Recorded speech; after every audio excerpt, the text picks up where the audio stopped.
Bismillahirrahmanirrahim. Assalamu alaikum, dear students. Today we will discuss a topic characteristics of wave parameter of unit number first. तो students आज हम जो discuss करने जा रहे हैं वो है characteristics of parameter of waves.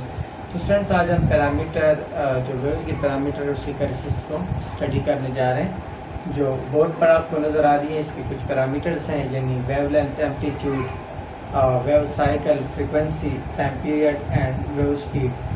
ये जितने भी यहाँ पर आपको पैरामीटर नज़र आ रहे हैं इन सबको इंडिविजुअली स्टडी करते हैं.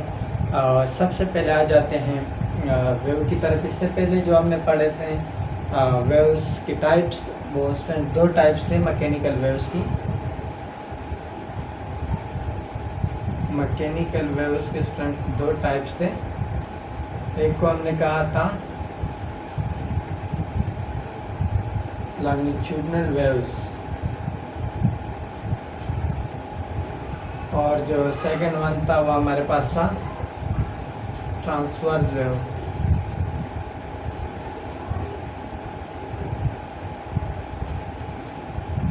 तो लॉन्गिट्यूडनल वेव्स की हमने एग्जांपल ली थी स्टूडेंट्स, साउंड वेव्स, और जो ट्रांसवर्स वेव्स थे उसके हमने एग्जांपल ली थी वाटर वेव्स.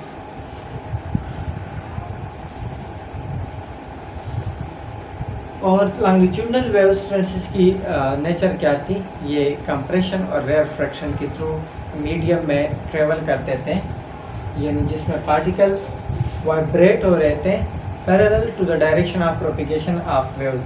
जिस डायरेक्शन में वेव प्रोपिगेट कर रही थी उसी डायरेक्शन में पार्टिकल भी वाइब्रेट कर रहे थे.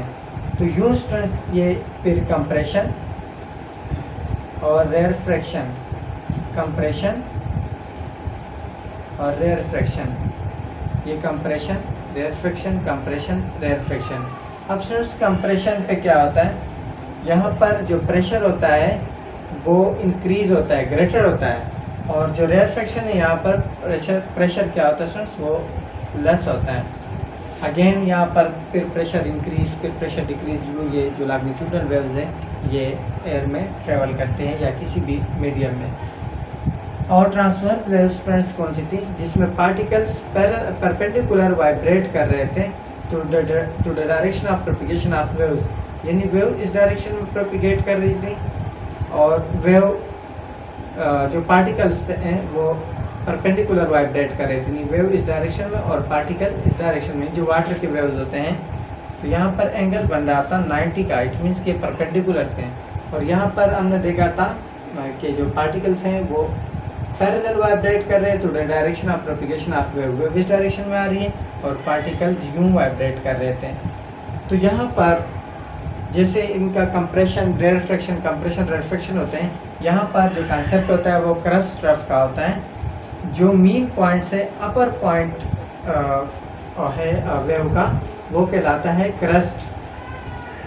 The point about the mean point is called crust, और जो लोअर पॉइंट है मीन पॉइंट से जो लोअर पॉइंट है उसको हम कहते हैं ट्रफ. ये फिर अगेन क्रस्ट ट्रफ. ये अपर पॉइंट जो होता है वो क्रस्ट, और जो लोअर पॉइंट है उसको हम कहेंगे ट्रफ. ये तो स्टूडेंट्स था. इससे पहले जो लेक्चर में हमने इसको डिस्कस किया था वहाँ पर हमने क्रस्ट ट्रफ या कंप्रेशन रेयरफ्रैक्शन को डिस्कस नहीं किया था. तो यहाँ पर इन चीज़ों की हमें ज़रूरत पड़ेगी, इसलिए मैंने दोबारा इसको एक्सप्लेन किया. अब सबसे पहले आते हैं स्टूडेंट्स वेवलेंथ की तरफ, और वेवलेंथ को डिनोट किया जाता है लैम्डा से. वेवलेंथ क्या है स्टूडेंट्स, ये या तो दो compression, the distance between two compression वो वेवलेंथ कहलाएगा, या द डिस्टेंस बिटवीन टू रेयरफ्रैक्शन.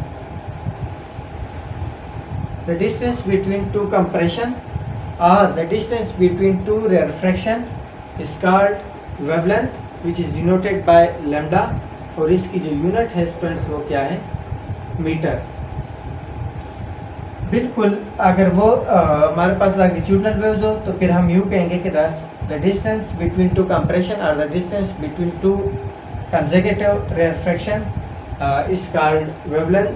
अगर हमारे पास वेव ट्रांसवर्स हो तो फिर हम यूँ कहेंगे the distance between to crust or the distance between two consecutive troughs is called wavelength, which is denoted by lambda.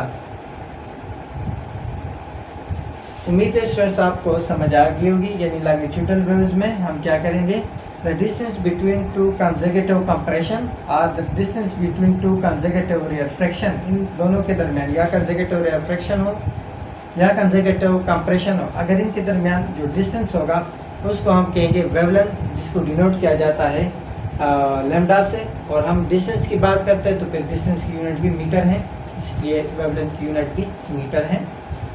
अगर वेव ट्रांसवर्स हो तो फिर हम यूँ कहेंगे कि the distance between two consecutive crest या the distance between two consecutive trough is called wavelength, which is denoted by lambda. अब हम आते हैं स्टूडेंट्स जो नेक्स्ट है एम्पलीट्यूड। What is amplitude? एक साइड पे either side from the mean position, यहाँ पर अगर ये एक वेव है लेट्स से, तो इसकी मीन पोजीशन से एक साइड पे जितना भी डिस्टेंस होगा उसे हम कहेंगे एम्पलीट्यूड, जिसको डिनोट किया जाता है एक्स नॉट से, या समटाइम इसको ए से भी डिनोट किया जाता है। ये आइदर साइड होगा एक साइड पे, या तो वो क्रस्ट की तरफ या वो ट्रफ की तरफ, तो उसको हम कहते हैं एम्पलीट्यूड। अब सुन आते हैं वेव साइकिल की तरफ। तो वेव साइकिल कब कंप्लीट होता है? जब वेव यहाँ से स्टार्ट हो रही थी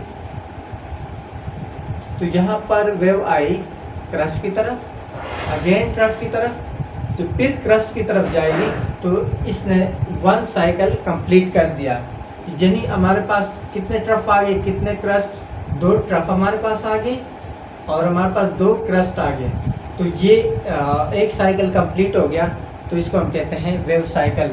अगर इमेजिनरी इस साइड को आप यहाँ पर ले आए तो आपके पास वो एक सर्कल सा बन जाता है, और एक सर्कल का जब यहाँ से स्टार्ट आप लेते हैं वापस अपनी तरफ आते हैं, वापस अपनी मीन पोजीशन की तरफ आते हैं, तो यहाँ तक एक साइकिल कंप्लीट होता है। तो यहाँ पर वेव के केस में भी क्रस्ट से आप ट्रफ से आप स्टार्ट लेंगे क्रस्ट की तरफ, एक और ट्रफ और फिर एक क्रस्ट, तो ये आपके पास एक साइकिल कंप्लीट हो जाएगा। ये हमारे पास साइकिल एम्पलीट्यूड वेवलेंथ हो गया। अब हम आते हैं फ्रीक्वेंसी की तरफ। तो फ्रीक्वेंसी स्टूडेंट्स क्या है? The number of wave passing through per unit area in unit time. एक यूनिट टाइम में, एक सेकेंड में कितने वेव पास हो रहे हैं एक एरिया से। लेट्स से आप एक ऑब्स्टिकल प्लेस करते हैं स्टेशनरी वाटर में और वहाँ पर वेव जनरेट करते हैं, और उस यूनिट एरिया में एक सेकंड में कितने वेव पास हो रहे हैं, तो उसको हम कहते हैं फ्रीक्वेंसी। और इसकी जो यूनिट है वो हमें पता है, F = 1/T, और इसकी जो यूनिट है स्टूडेंट्स वो क्या है? हर्ट्ज। अब हम आते हैं स्टूडेंट्स टाइम पीरियड की तरफ। फ्रीक्वेंसी क्या है स्टूडेंट्स? कि 1 सेकेंड में यानी यूनिट टाइम में कितने वेव एक पॉइंट से पास हो रहे हैं। अगर एक पॉइंट आप कंसिडर करें तो एक सेकेंड में वहाँ से कितने वेव्स पास हो रहे हैं, तो उसे हम कहेंगे फ्रीक्वेंसी। और टाइम पीरियड क्या है स्टूडेंट? एक साइकिल को कंप्लीट करने में वेव ने कितना टाइम लिया, उसको हम कहते हैं टाइम पीरियड। इसको कैपिटल T से डिनोट किया जाता है और इसकी जो यूनिट है वो है सेकेंड। यानी एक क्रस्ट से ट्रफ से जब आप क्रस्ट की तरफ आते हैं, क्रस्ट से अगेन ट्रफ की तरफ, और ट्रफ से फिर आप जाते हैं क्रस्ट की तरफ, तो आपके पास ये एक साइकिल कंप्लीट हुआ, जिसे मैंने पहले साइकिल आपको समझाया। तो एक साइकिल को कंप्लीट करने में वेव ने कितना टाइम दिया, उसे हम कहते हैं टाइम पीरियड। अब हम आते हैं वेव स्पीड की तरफ।